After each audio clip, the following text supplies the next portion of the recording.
top 10 pennies to look for when you're going through your coin jar, or maybe you inherited a coin collection, purchase a coin collection. These are some amazing pennies that you can look for in all kinds of different conditions that will always sell for really good money.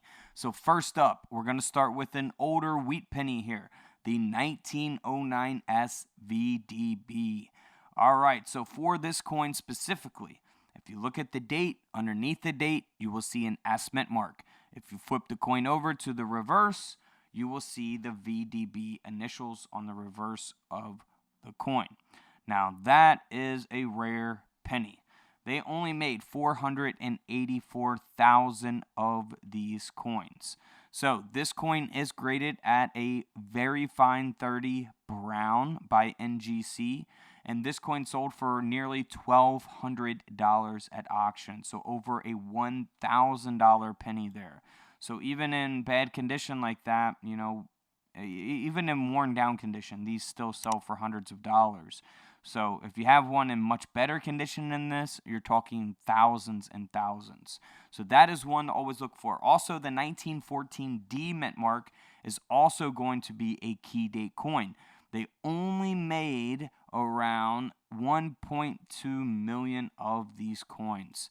So keep that in mind. The 1914 with the D mint mark below the date, you always want to hold on to that one.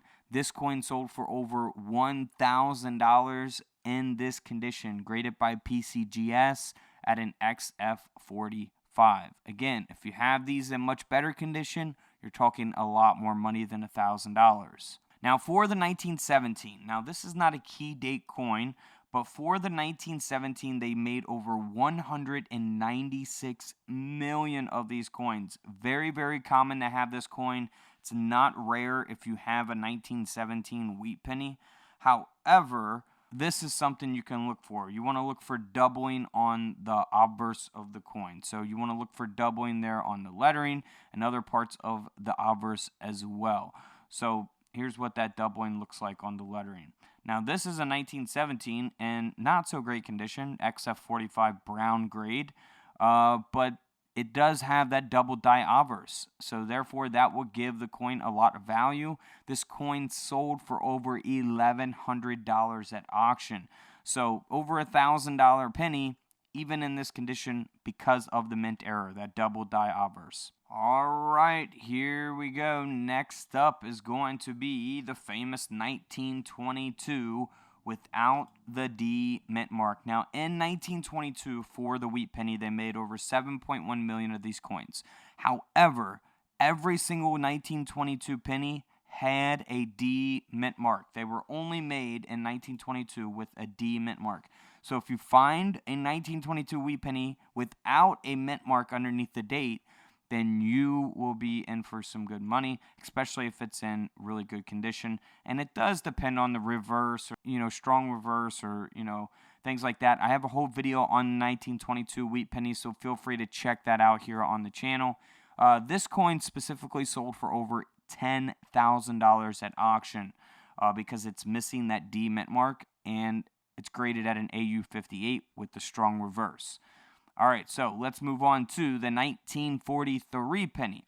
Now, everyone knows this is a very, very famous coin. This coin sold for $336,000 at auction for one very well-known reason. I actually held one of these at a coin show. I posted the picture on Instagram, Couch Collectibles on Instagram. Follow me. We're uploading videos there every single day as well, and pictures of coins and things like that. So feel free to follow us over there. Over 100,000 followers on Instagram. But this is a 1943 bronze pennies. So in 1943, everyone knows that was the year that they made the steel penny because they needed copper for the war. So that is the one year that they made the steel penny, right? So you're not supposed to have any copper pennies from 1943. So this one actually is, and that's what gives it value, a lot of value, $336,000. So if you find a 1943 that is not a steel penny, that is a copper penny, you want to get it authenticated because it could be worth a fortune. So that's one to look for. Now, 1944, they go back to producing wheat pennies and copper. You know, a lot of people were getting steel pennies confused with dimes in circulation, and they didn't really like it. So they went back to copper pennies in 1944.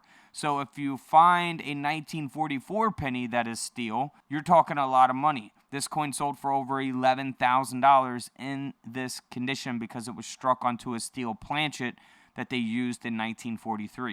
1943 is the only year that these pennies are supposed to be steel. So if you find one from 1944 that's steel, you're talking thousands of dollars, over $11,000 there.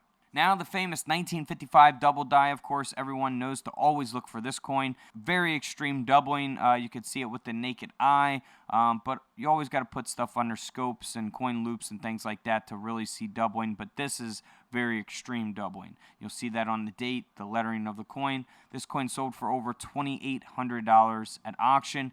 These could sell for all kinds of different prices. I just did a video on this, the most sought after penny of all time that collectors pay big money for, and this is it, the 1955 double die. So they will sell for different prices in different conditions. Some will sell for tens of thousands of dollars. This one specifically over $2,800. Now the 1969 double die is one that you should always be on the lookout for as well. So get your coin jars out. 1969 pennies are easy to find, but to find one with the double die obverse, difficult. That's why they're called rare coins. So this coin, you could see that, again, extreme doubling on the lettering and the date of the coin. Always look for the 1969 double die obverse penny, because this coin here sold for $18,000 at auction. So again, depends on the grade, which is the condition of the coin as well. But if you find one like this in any condition, it's going to sell for a lot of money. Now, also, the 1982 D mint mark. You know, you can find 1982 D mint mark pennies all the time. However, to find one that is copper is a big difference. So this is the transitional year. 1982, they go from pennies that weigh 3.1 grams to pennies that weigh 2.5 grams. And that's because we're going from mostly copper to mostly zinc. So in 1982, you want to look for the 1982 with the D mint mark underneath the date, and it has to be the small date with the curve in the 2. And it has to weigh 3.1 grams, around that area, 3.1 grams. Can't be a 1982 that weighs 2.5 grams. It has to be a 1982 D mint mark small date that weighs 3.1 grams. So here's the difference between a small date and large date. On the 2 of the large date, you can see it curves and just goes straight down and goes to the right. On the small date, it curves down, it curves in the middle, and then goes straight to the right. So that is the small date. This coin sold for over $10,000 at auction. If you have 1982 pennies, man, you always want to put them on the scale and weigh them. Look for a 3.1 gram 1982 penny with the small date and the D mint mark. Almost $11,000 for that coin. Now here's the 1992. Of course, getting more modern here, you can always look for this penny and pocket change as well. You can find 1992 pennies all day. But what you want to look for on your 1992 pennies, whether it has a D mint mark or no mint mark, it does not matter. You want to look for it on all 1992 pennies. Is you want to look for a close AM, where the A and the M are basically touching.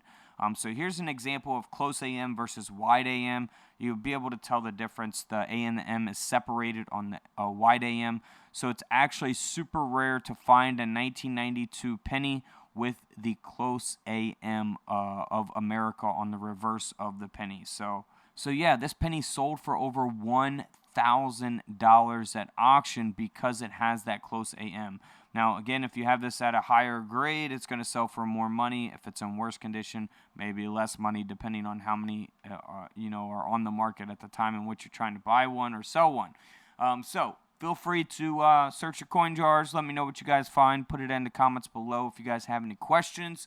And don't forget to subscribe in the middle. Feel free to check out the videos to the left of me. And until tomorrow, I'll see you guys in the comment section below. This is Couch Collectibles, and this is where I disappear.